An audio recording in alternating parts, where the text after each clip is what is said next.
Hi guys, following the election, Keir Starmer and his Home Secretary Yvette Cooper said they looked at the state of the criminal justice system and saw that it was in tatters.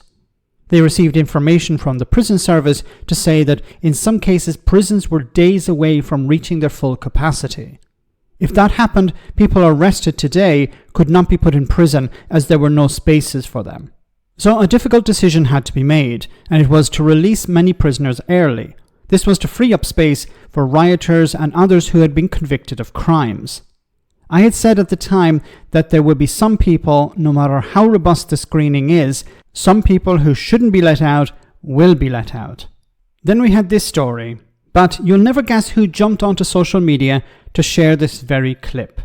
Breaking news regarding that early prison release scheme recently. We've heard from the Ministry of Justice in the last few moments saying that public safety is our first priority. That is why we took decisive action to fix the broken prison system we inherited and keep the most dangerous offenders locked up. This included blocking the early release of domestic abuse offences such as stalking and controlling behaviour.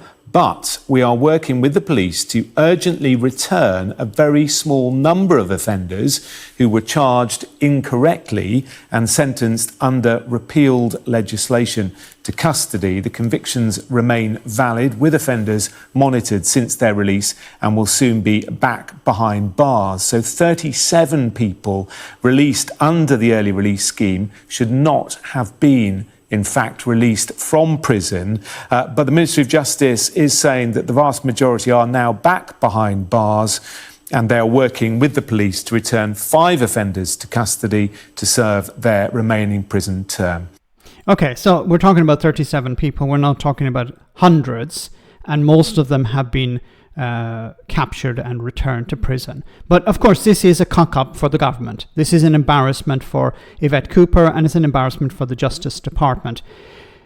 But look who jumped onto social media to try and score some political points. Suella Braverman, the former Home Secretary. So what did she say? Labour's early releases have predictably brought dangerous criminals back onto our streets. But this incompetence is disgraceful. What about public safety? What about police morale or resources? What about victims? What about justice? None of these things matter to this government. This is like an arsonist turning up at the scene of a fire, be it a building or a forest, and complaining about the water damage. You created this problem. Your party had been in power for 14 years. Did you build enough prisons? Of course not. Did you fund the criminal justice system sufficiently? Of course not. Did you hire enough police officers? No. Did you hire enough prison officers? No. You ran these public services into the ground. You left a system that was crumbling, in some cases literally, when it came to some of the materials used to build these prisons and courts.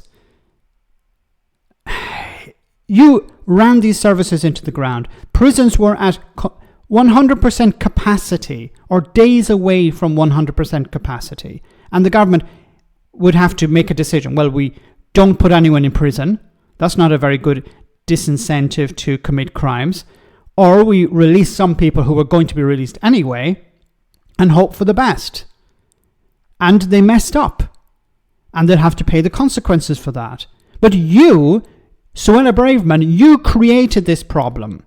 You can't wash your hands of this. Unfortunately, she will try and wash her hands of it, and of course the Conservative Party will wash their hands of it as well. You know, it's interesting that when she ran to be leader of the Conservative Party, she was too toxic even for them.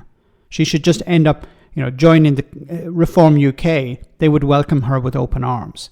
But what an absolute charlatan to go onto social media and use a clip about a problem that you created and try and throw it in the face of the new government. I have a lot of criticisms for Keir Starmer, I have a lot of criticism for the new government, but this is not their fault. This is Suella Braverman's fault. And how dare she try and use this as some sort of political football or some sort of tool to remain relevant in some way. Let me know in the comment section, guys, what you think. As always, your comments are greatly appreciated. Thanks a lot.